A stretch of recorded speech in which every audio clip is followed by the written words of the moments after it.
మాతృదేవోభవ పితృదేవోభవ. కుజుడు 28వ తారీఖు 7వ నెల 2025 నుండి కన్యారాశిలో ప్రవేశిస్తూ ఉన్నారు. అక్కడ 11వ తారీఖు 9వ నెల 2025 వరకు, అంటే నెల 15 రోజుల పాటు ఆయన కన్యారాశిలోనే సంచారం చేస్తారు.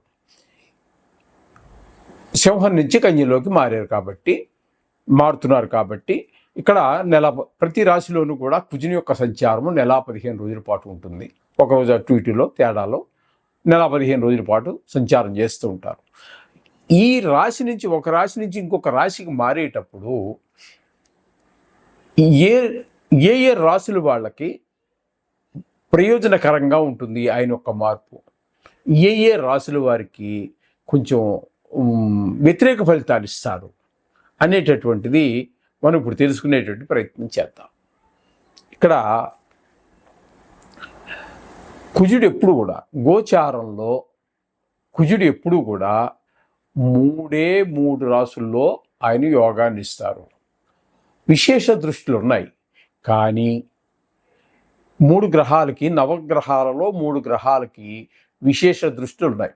1 కుజుడైతే, 2 గురువు అయితే, 3 శని భగవానుడు.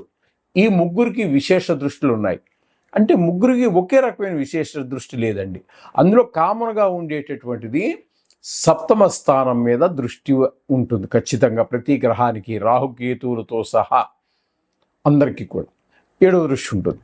ఇక్కడ కుజుడికి ఉన్నటువంటి విశేష దృష్టిలు ఏంటి అన్నట్టయితే 4, 8 స్థానాలు విశేష దృష్టిలు. అలాగే శనికి తీసుకున్నట్టయితే 3, 10 విశేష దృష్టి. సామాన్య దృష్టి మామూలే సప్తమంలో. ఇక గురువు కూడా అట్లాగనే 5, 9 స్థానాలు విశేష దృష్టి కలిగి ఉంటాయి. కానీ ఈ గోచార ఫలితాలలో విశేష దృష్టులు పరిగణనలోకి తీసుకోవాలి అనేటటువంటి విషయం మరి ఎక్కడ మనకి గోచరించదండి. విశేష దృష్టిలు ఎక్కడ మరి చెప్పబడలేదు. వాటి ఫలితాలు ఇలా విశేష దృష్టిని కూడా పరిగణలో తీసుకోవాలి అనేది అది కేవలం జాతకానికి మాత్రమే అని నా అభిప్రాయం. ఒకవేళ ఎవరికైనా మన జ్యోతిష మిత్రులు తెలుసున్నట్టయితే తెలియజేస్తే దాన్ని కూడా పరిగణలో తీసుకోవచ్చు.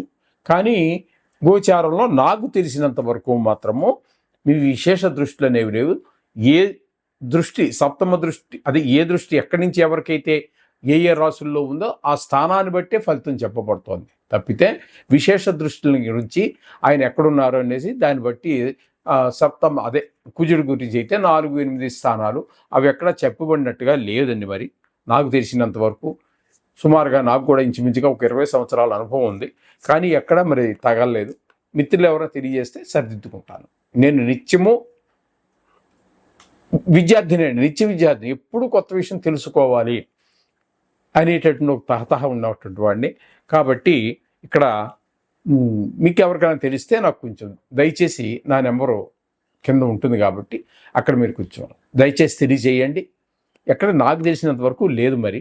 సరే, ఓకే, ముందుకు వెళ్దాం.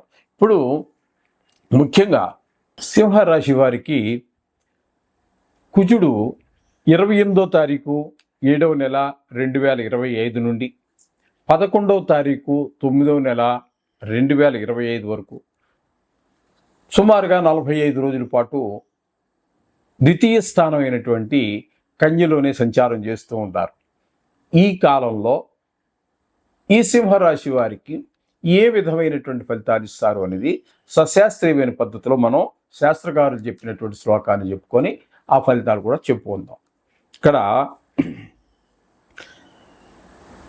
అసత్వం, సత్వం అంటే సత్వ,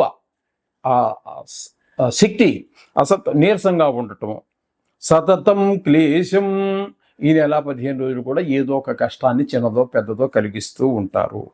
సర్వకార్య వినాశనం, అన్ని కార్యాలు మీరు మొదలుపెట్టినటువంటి అన్ని కార్యాలు కూడా అవన్నీ పాడైపోతాయి, పూర్తిగా సఫలీకృతం కావు, అవి అన్నీ పాడైపోతాయి.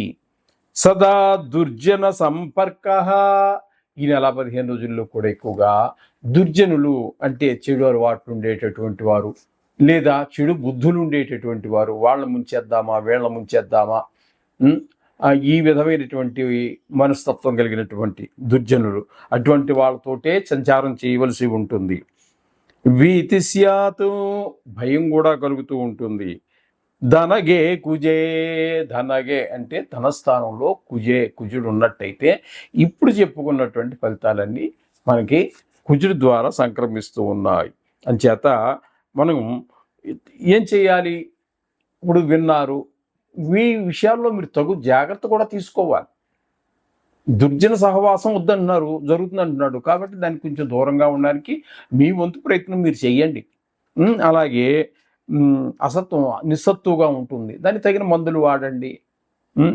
క్లేశం సదా క్లేశం, ఇప్పుడు ఏదో బాధ ఉంటూ ఉంటుంది, కొంచెం హుషారుగా ఉండడానికి మంచి మిత్రులతో కలవండి, కాస్త జోకులు వేసుకోండి, మరి అలాగే ఏదో ఒకటి కాలక్షేపం, కాస్త భగవన్నామస్మరణలో కూడా మనకి కొంతమందికి సంతోషం కలుగుతూ ఉంటుంది. సాయంత్రం అవగానే విష్ణు సహస్రనామ పూజకి అక్కడికి పారాయణకి 10 మందితో కలిసి, మన ఇంట్లో మనం చేసుకుంటాం, అది వేరే విషయం. ఆ 10 మంది కలిసినప్పుడు ఏమవుతుందంటే దాన్ని ఉత్ప్రేరకంగా ఉంటుంది. మనకి ఆ మూడ్ లేకపోయినా, మనకి అట్లా ఆ రోజు చెయ్యాలని లేకపోయినా, ఆ మిత్రులతో కలిసి మనం రోజు కలిసేటప్పుడు ఆ బృందంతో కలిసేటప్పటికి మనకు ఉత్సాహం వస్తుంది, విష్ణు సహస్రనామం చెయ్యాలి అనేటటువంటిది. ఆ విధంగా మనకు కొన్ని ఈ తెలుసుకోవటం వల్ల వాటిని మన ప్రయత్నంలో మనం దాని నుంచి బయటపడే ప్రయత్నం చేస్తూ, మిగతాదంతా కూడా భగవంతుడి మీద భారం వేసి మనస్ఫూర్తిగా ఒక 2 నుంచి 5 నిమిషాల పాటు ఆ నవగ్రహాలకు సంబంధించి, అందులో ఖచ్చితంగా కుజుడు కూడా ఉంటాడు కాబట్టి, ఇంకా మీకు కావాలి అనుకుంటే కుజుడికి సంబంధించి చాలా చాలా చాలా మనకి మన పుస్తకాల్లో కనబడుతూ ఉంటాయి. వాటిలో ఏది చదివినప్పటికీ కూడా చదువుకుని మనసు అక్కడ పెట్టి కాస్త దేవుడి మీద ధ్యానం చేసినట్టయితే ఈ చిన్న చిన్న దోషాల నుంచి మనం ఈజీగా బయటపడగలుగుతాము. అందులో మీకు సందేహమే అక్కర్లేదు. అంచేత ఆ విధంగా చేయండి. సర్వశుభాలు కలుగుగాక.